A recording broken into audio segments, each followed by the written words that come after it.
ಒಂದು ಒರಿಸ್ಸಾನ ಪುರಿಯಲ್ಲಿ ಜಗನ್ನಾಥನ ರಥೋತ್ಸವ ಈಗಾಗ್ತಾ ಇದೆ. ಪುರಿ ಕ್ಷೇತ್ರಕ್ಕೂ ನಮ್ಮ ಶ್ರೀ ವೈಷ್ಣವ ಸಂಪ್ರದಾಯಕ್ಕೂ ಬಹಳ ಹತ್ತಿರದ ಸಂಬಂಧ ಇದೆ. ಸ್ವಾಮಿ ರಾಮಾನುಜರು ಪುರಿ ಕ್ಷೇತ್ರಕ್ಕೆ ಹೋಗಿ ಜಗನ್ನಾಥನನ್ನು ಮಂಗಳಾಶಾಸನ ಮಾಡಿ ಅಲ್ಲಿರುವಂತಹ ಪೂಜಾ ಪದ್ಧತಿಗಳನ್ನೆಲ್ಲ ಸರಿಪಡಿಸಿ ಆಗಮೋಕ್ತವಾಗಿ ಅಲ್ಲಿ ನಡಿಬೇಕು ಅಂತ ಅವರು ಇಚ್ಛೆ ಪಟ್ಟು ಇಲ್ಲಿಂದ ಹೋದರು. ಜಗನ್ನಾಥನಿಗೆ ಅದು ಇಷ್ಟ ಆಗಲಿಲ್ಲ. ಅಲ್ಲಿ ಯಾರು ಏನು ಮಾಡ್ತಾ ಇದ್ದಾರೋ, ಜಗನ್ನಾಥ ತುಂಬ ಫ್ರೀ ಇರುವಂತ, ಅವನ ರಿಸ್ಟ್ರಿಕ್ಷನ್ ಅವನು ಕೇಳೋದಿಲ್ಲ. ಅವನ ಲೀಲೆಗಳನ್ನು ನಡೆಸುವಂಥ ಜಗನ್ನಾಥ ಅಲ್ಲಿ ತುಂಬ ಲೀಲೆಗಳನ್ನು ನಡೆಸ್ತಾನೆ. ಆ ಕ್ಷೇತ್ರದಲ್ಲಿ ಬೇರೆ ಬೇರೆ ಕ್ಷೇತ್ರಗಳಲ್ಲಿ ಬೇರೆ ಬೇರೆ ಲೀಲೆಗಳು ನಡೆಯುತ್ತೆ. ಅಲ್ಲಿ ಜಗನ್ನಾಥನ ಲೀಲೆ ತುಂಬ ವಿಶೇಷವಾದಂಥ ಲೀಲೆಗಳು. ರಾಮಾನುಜರಿಗೆ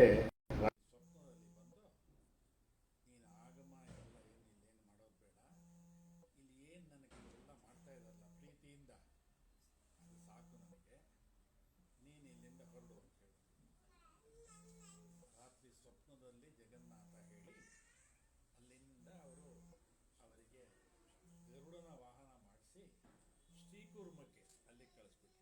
ರಾತ್ರಿಯೋ ರಾತ್ರಿ ರಾಮಾನುಜರು ಆವಾಗಲೇ ಅಲ್ಲಿಂದ ಅಲ್ಲಿ ಹಾರಿ ಹೋದ್ರು. ಅಲ್ಲಿಗೆ ಇದಾಗಿದ್ದು 970 ವರ್ಷಗಳು. ಮತ್ತೆ ಈಗ 3 ವರ್ಷದಲ್ಲಿ ಜಗನ್ನಾಥ ಇನ್ನೊಂದು ಲೀಲೆ ಮಾಡ್ದ. ನಾವು ಪೂರಿಯಲ್ಲಿ ರಾಮಾನುಜರ ವಿಗ್ರಹವನ್ನು ಪ್ರತಿಷ್ಠೆ ಮಾಡಬೇಕು ಅಂತ ನಮಗೆ ಸ್ವಾಮಿ ರಾಮಾನುಜರ ಪ್ರೇರಣೆ ಆಯಿತು.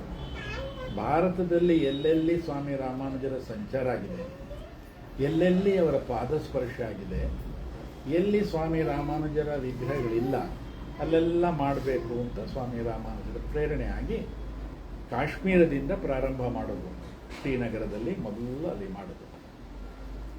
ಪೂರಿಯಲ್ಲಿ ಮಾಡಬೇಕು ಅಂತ ಯೋಚನೆ ಮಾಡಿದಾಗ ಅದು ಭಾಷೆ, ಜನ, ಸ್ವಾಮಿ ರಾಮಾನುಜರ ಪರಿಚಯ ಇಲ್ಲ. ಶ್ರೀನಗರದಲ್ಲೂ ಹಾಗೆ. ಸೊ ಇವರು ಪ್ರಥಮ ಬಾರಿಗೆ ಪೂರಿಗೆ ಹೋಗಿ ಅಲ್ಲೆಲ್ಲ ಜಾಗ ನೋಡ್ಕೊಂಡು ಬಂದರು.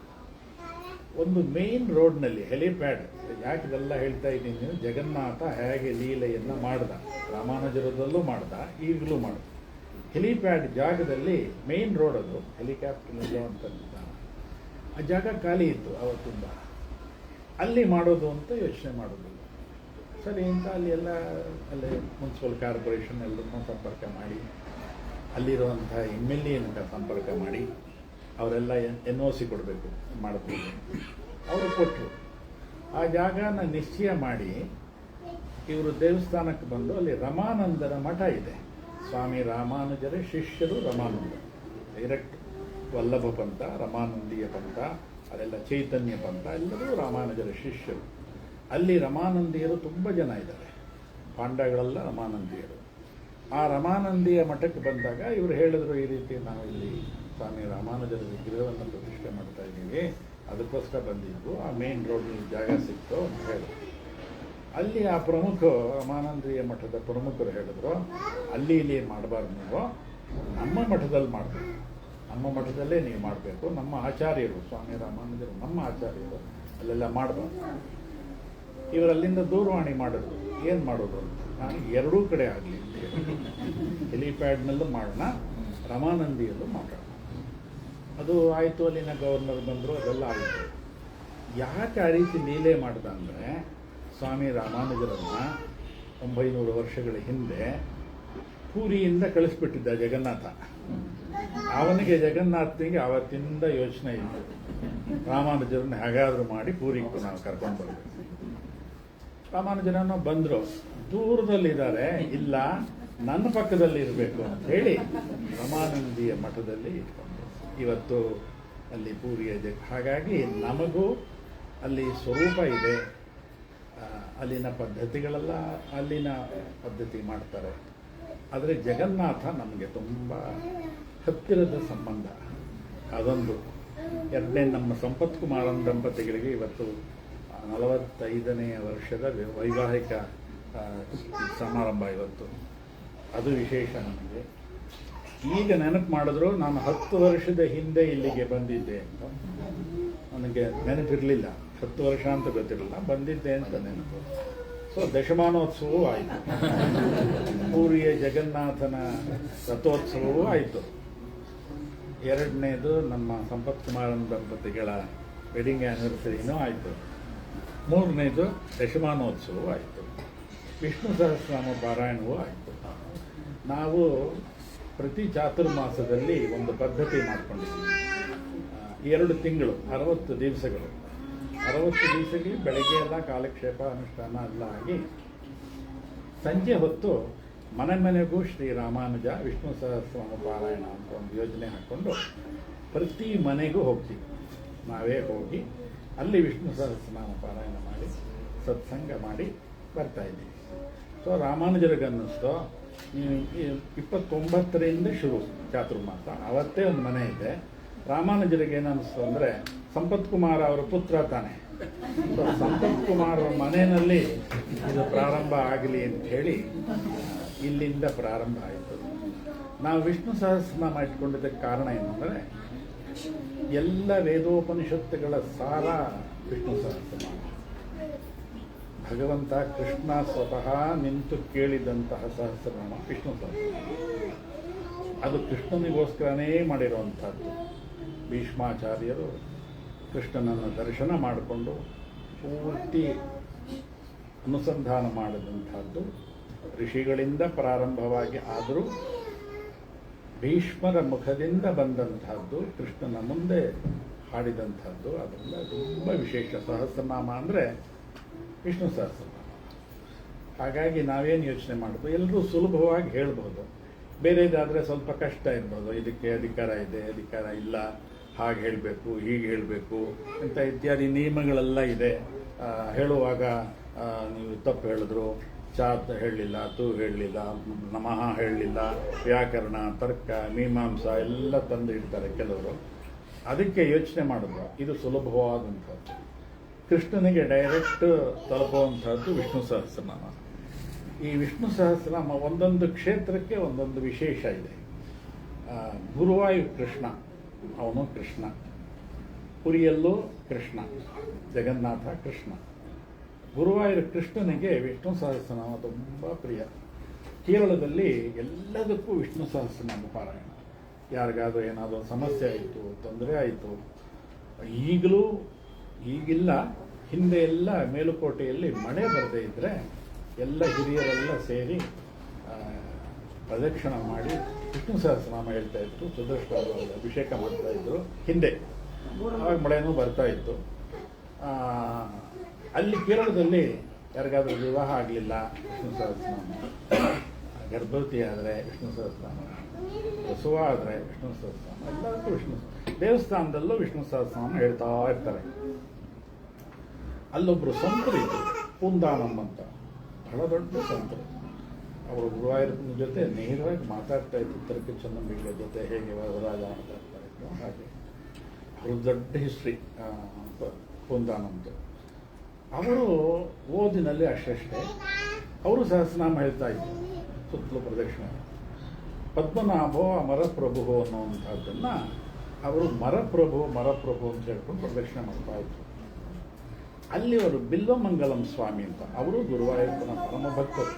ನಾವು ತಿರುವನಂತಪುರದಲ್ಲಿ ಬಿಲ್ವಮಂಗಲಂ ಸ್ವಾಮಿಗಳ ಮಠದಲ್ಲಿ ರಾಮಾನುಜರಿಗೆಯನ್ನು ಪ್ರತಿಷ್ಠೆ ಮಾಡಿದ್ದೀವಿ. ಬಿಲ್ವಮಂಗಲಂ ಸ್ವಾಮಿ ಬರ್ತಾಯಿದ್ರು.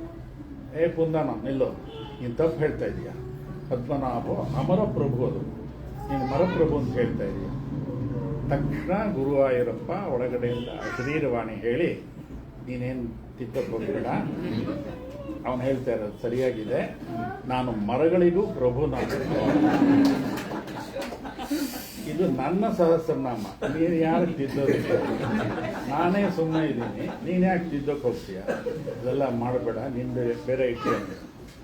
ಇವತ್ತಿಗೂ ಕೇರಳದಲ್ಲಿ ಗುರುವಾಯೂರಿನಲ್ಲಿ ಆ ಮರಪ್ರಭು ಪ್ರಯೋಗನೇ ಇವತ್ತಿಗೂ ಇದೆ. ಹಾಗಾಗಿ ನಾವು ಯೋಚನೆ ಮಾಡೋದು ಸುಲಭವಾಗಿ, ಎಷ್ಟು ಜನ ಹೇಳಿದ್ರು. ಇನ್ನೇನೋ ಒಂದನ್ನು ಇಟ್ಕೊಂಡಿದ್ರೆ ಮುಖ ನೋಡ್ತಾ ಇದ್ರು. ವಿಷ್ಣು ಸಹಸ್ರನಾಮ ಎಷ್ಟು ಜನ ಹೇಳಿದ್ರು. ಅದು ನಮ್ಮ ಚಾತುರ್ಮಾಸದ ಪ್ರಾರಂಭನೇ ಇಲ್ಲಿ ಆಯಿತು ಅಂತ ನಾನು ಭಾವಿಸ್ಕೊಂಡು, ಸೊ ವಿಷ್ಣು ಸಹಸ್ರನಾಮದ ಪಾರಾಯಣದಿಂದ ಅವರು ಹೇಳ್ತಾ ಇದ್ರು, ಇಲ್ಲೆಲ್ಲ ತುಂಬ ವೈಬ್ರೇಷನ್ ಇದೆ ಅಂತ. ಖಂಡಿತ ಭಗವಂತ ಎಲ್ಲೆಲ್ಲಿ ಸನ್ನಿಧಾನ ಮಾಡಿದ್ದಾನೆ, ಎಲ್ಲೆಲ್ಲಿ ಒಳ್ಳೆಯ ಮನಸ್ಸುಗಳಿದೆ, ಒಳ್ಳೆಯ ವಿಚಾರ ಇರುತ್ತೆ, ಒಳ್ಳೆಯ ಭಾವನೆಗಳಿರುತ್ತೆ. ಇದು ಮೂರು ಇರಬೇಕು. ಏನೋ ಎಲ್ಲ ಮಾಡ್ತೀವಿ ಅಂತ ಹೇಳಿದ್ರೆ ಅಲ್ಲಿರೋದಿಲ್ಲ. ಒಳ್ಳೆಯ ಮನಸ್ಸಿರಬೇಕು, ಒಳ್ಳೆಯ ವಿಚಾರ ಅಲ್ಲಿರಬೇಕು, ಒಳ್ಳೆಯ ದೃಷ್ಟಿ ಇರಬೇಕು. ಸ್ವಾಮಿ ರಾಮಾನುಜರು 1000 ವರ್ಷಗಳ ಹಿಂದೆ ಈ ರೀತಿ ಒಂದು ದೊಡ್ಡ ಕ್ರಾಂತಿಯನ್ನು ಮಾಡಿ ಭಕ್ತರನ್ನೆಲ್ಲ ಒಂದು ಕಡೆ ಸೇರಿಸುವಂತಹ ಒಂದು ಪ್ರಯೋಗವನ್ನು ಮಾಡಿ, ಪ್ರಯತ್ನವನ್ನು ಮಾಡಿ ಸಫಲ ಆಗಿ ಭಕ್ತಿಯ ಔದಾರ್ಯದ ಯುಗವನ್ನು ಅವರು ನಮ್ಮ ಭಾರತದಲ್ಲಿ ಮಾಡಿದರು. ಅವರ ಕೃಪೆ, ಅವರ ಅನುಗ್ರಹದಿಂದ ಭಾರತದ 8 ಕಡೆಗಳಲ್ಲಿ ನಾವು ಸ್ವಾಮಿ ರಾಮಾನುಜರ ವಿಗ್ರಹವನ್ನು ಪ್ರತಿಷ್ಠೆ ಮಾಡಿ, ಇಷ್ಟರಲ್ಲೇ ದೆಹಲಿಯಲ್ಲಿ ಯತಿರಾಜ ಸಂಪತ್ ಕುಮಾರ ವಿಗ್ರಹ, ಎಲ್ಲ ಕಡೆ ರಾಮಾನುಜ ಆದರೆ ಅಲ್ಲಿ ತಾನೇ ಅವರು ಡೆಲ್ಲಿಗೆ ಹೋಗಿ ಸಂಪತ್ ಕುಮಾರನ್ನ ಇದು ಮಾಡಿಸ್ಕೊಂಡು ಬಂದಿದ್ದು. ಅದಕ್ಕೋಸ್ಕರ ಅಲ್ಲಿ ಯತಿರಾಜ ಸಂಪತ್ ಕುಮಾರ ವಿಗ್ರಹವನ್ನು ಒಳ್ಳೆಯ ಜಾಗದಲ್ಲಿ ನಾವು ಪ್ರತಿಷ್ಠೆ ಮಾಡ್ತಾ ಇದ್ದೀವಿ. ವಿಗ್ರಹ ಸಿದ್ಧ ಆಗಿದೆ ರಾಜಸ್ಥಾನ್ ಜೈಪುರ್ನಲ್ಲಿ. ನಾಡಿದ್ದು ಹೋಗ್ತಾ ಇದ್ದಾರೆ ನೋಡ್ಕೊಂಡು ಬರೋದಕ್ಕೆ ಫೈನಲ್ ಆಗಿ. ಅಲ್ಲಿಂದ ಅದು ಡೆಲ್ಲಿಗೆ ಹೋಗುತ್ತೆ. ಡೆಲ್ಲಿನಲ್ಲಿ ಅದನ್ನು ಪ್ರತಿಷ್ಠೆ ಮಾಡ್ತಾ ಇದ್ದೀವಿ. ಹೀಗಾಗಿ ಸ್ವಾಮಿ ರಾಮಾನುಜರ ಪದಚಿಹ್ನೆಗಳನ್ನು ಭಾರತದ ಎಲ್ಲ ಕಡೆ ಪ್ರತಿಷ್ಠೆ ಮಾಡುವಂತಹ ಒಂದು ಕಾರ್ಯವನ್ನು ಸ್ವಾಮಿ ರಾಮಾನುಜರು ನಮಗೆ ವಹಿಸಿದ್ದಾರೆ. ಅದನ್ನು ನಾವು ಮಾಡ್ತಾ ಇದ್ದೀವಿ. ಇದರ ಜೊತೆಗೆ ಕರ್ನಾಟಕದಲ್ಲಿ ಸುಮಾರು 3-4 ಹಳೆಯ ದೇವಸ್ಥಾನಗಳು, ನಮ್ಮ ಆಚಾರ್ಯರು ಅಯ್ಯನಿಂಗಾರ ಸ್ವಾಮಿಯವರ ಅವತಾರ ಜನ್ಮಸ್ಥಳವಾದಂತಹ ರಾಮಾನುಜಪುರಂನಲ್ಲಿ ಬಹಳ ಹಳೆಯ ಶ್ರೀನಿವಾಸ ಇವತ್ತು ಯಜ್ಞವರಾಹ ಮತ್ತು ವನಿತಾ ಬಂದಿದ್ದಾರೆ. ಬಹಳ ಹಳೆಯ ದೇವಸ್ಥಾನ ಜೀರ್ಣಾವಸ್ಥೆಯಲ್ಲಿತ್ತು. ಅದನ್ನು ನಾವು ಪೂರ್ತಿ ಈಗ ಜೀರ್ಣೋದ್ಧಾರ ಮಾಡಿ ಗರ್ಭಗುಡಿಯಲ್ಲಾಯಿತು. ಮೊನ್ನೆ ನಾವು ಕುಲಶೇಖರ ಪಡಿ ಅಲ್ಲಿ ಇಟ್ಟು ಪೂಜೆ ಮಾಡೋದಕ್ಕೂ ಹೋಗಿದ್ವು. ಅದು ಪೂರ್ಣ ಆಗ್ತಾ ಇದೆ. ತೊಂಡನೂರಿನಲ್ಲಿ ಹುತ್ತದ ತಿಮ್ಮಪ್ಪ ಅಂತ ಸ್ವಾಮಿ ರಾಮಾನುಜರ ಕಾಲದ ಶ್ರೀನಿವಾಸ, ಅವರು ಪ್ರತಿನಿತ್ಯ ಅನುಷ್ಠಾನ ಮುಗಿಸಿ ಬರುವಾಗ ಮೇಲುಗಡೆ, ಬೆಟ್ಟದ ಮೇಲುಗಡೆ ಅವ್ರು ನೋಡಿದಾಗ ಅಲ್ಲಿ ತಿಮ್ಮಪ್ಪನ ವಿಗ್ರಹ ಇತ್ತು. ಅದನ್ನು ಜೀರ್ಣೋದ್ಧಾರ ಮಾಡಿದ್ದೀವಿ, ಅದು ಆಗ್ತಾಯಿದೆ. ರಾಮಾನುಜಪುರಂ ಪಕ್ಕದಲ್ಲೇ ಮಧ್ಯ ತಿರುಮಲ ಕ್ಷೇತ್ರ ನಿಡಘಟ್ಟ ಅಂತ, ಅಲ್ಲಿ ದೊಡ್ಡ ದೇವಸ್ಥಾನ ನಿರ್ಮಾಣ ಆಗ್ತಾಯಿದೆ ಇವಾಗ. ತಿರುಪತಿಯ ತಿರುಮಲ ದೇವಸ್ಥಾನದ ಪ್ರತಿಕೃತಿ ಥರ ಮಾಡಬೇಕು ಅಂಥೇಳಿ ವಿಗ್ರಹ ಈಗಾಗಲೇ ಗರ್ಭಗುಡಿಯಲ್ಲಿ ಪ್ರವೇಶ ಮಾಡಿ, ಶ್ರೀನಿವಾಸ ಪ್ರವೇಶ ಮಾಡಿಬಿಟ್ಟಿದ್ದಾನೆ. ಎಲ್ಲ ಸ್ನಾನಗಳೆಲ್ಲ ಮುಗಿದು ಈಗ ಮೇಲೆ ವಿಮಾನ ಗೋಪುರದಾಗಬೇಕು, ಅಲ್ಲೂ ಕೆಲಸಗಳಾಗ್ತಾಯಿದೆ. ಹಳೆಯ ದೇವಸ್ಥಾನದಲ್ಲಿ ಜೀರ್ಣೋದ್ಧಾರವನ್ನು ಸ್ವಾಮಿ ರಾಮಾನುಜರ ಕೃಪೆಯಿಂದ ಮಾಡ್ತಾಯಿದ್ದೀನಿ. ನಿಮ್ಮೆಲ್ಲರಿಗೂ ಸ್ವಾಮಿ ರಾಮಾನುಜರ ಶ್ರೀನಿವಾಸನ ಪರಿಪೂರ್ಣ ಕೃಪೆ ಸದಾ ಇರಲಿ. ಈ ಮನೆಯಲ್ಲಿ ಇಂತಹ ಮಂಗಳಕರವಾದಂತಹ ಸಮಾರಂಭಗಳೆಲ್ಲ ನಡೆದು ಎಲ್ಲರಿಗೂ ಸಂತೋಷ, ಆನಂದ ಕೊಡಲಿ. ನಮಗೂ ಸಂಪತ್ ಕುಮಾರನ್ನು ಮಾಡಿ ಶ್ರೀಮತಿಯವರು ನಮ್ಮ ಶ್ರೀಮಠದ ಗೋಷ್ಠಿಗೆ ತಪ್ಪದೇ ಬರ್ತಾರೆ, ಗೋಷ್ಠಿಯಲ್ಲಿ ಅನ್ವಯಿಸ್ತಾರೆ. ಅದೂ ಒಂದು ಸಂಬಂಧ. ಸಂಪತ್ ಕುಮಾರನ ಸಂಬಂಧ, ಚೆಲ್ಲಪಿಳ್ಳಿಯ ಸಂಬಂಧ. ರಾಮಾನುಜರಿಗೆ ಚೆಲ್ಲಪಿಳ್ಳೆ ಸರ್ವಸ್ವ. ಮದೃಷ್ಟಿ ದೋಷ ಪಾತ್ರಾಯ ಸೌಂದರ್ಯ ನಿಧಯೇ ಹರೇ ಸರ್ವಸ್ವಾಯ ಯತೀಂದ್ರಸ್ಯ ತುಭ್ಯಂ ಭೂಯೋಸ್ತು ಮಂಗಲಂ. ಬಾಲಧ್ವನಿ ಹಿರಿಯರು ಮಾಡಿದಂತಹ ಶ್ಲೋಕ ಇದು. ಸರ್ವಸ್ವ ಚೆಲ್ಲಪಿಳ್ಳೆ ರಾಮಾನುಜರಿಗೆ ಸರ್ವಸ್ವ ಮಗನ ಥರ. ಅದರಿಂದ ನಮಗೂ ನಮ್ಮ ಸಂಪತ್ ಕುಮಾರನ ಚೆಲ್ಲಪಿಳ್ಳೆ ಪ್ರಿಯ. ಅವರಿಗೆ ಎಲ್ಲ ರೀತಿಯ ಒಳ್ಳೆಯದಾಗಲಿ ಅಂತ ನಾನು ಹಾರೈಸ್ತಾ, ಮತ್ತೊಮ್ಮೆ ನಿಮ್ಮೆಲ್ಲರಿಗೂ ಸ್ವಾಮಿ ರಾಮಾನುಜರ ಪರಿಪೂರ್ಣ ಕೃಪಾ ಅನುಗ್ರಹ ಸದಾ ಇರಲಿ. ಲೋಕ ಸಮಸ್ತ ಸುಖಿನೋ ಭವಂತು. ಶ್ರೀಮತಿ ರಾಮಾನುಜ.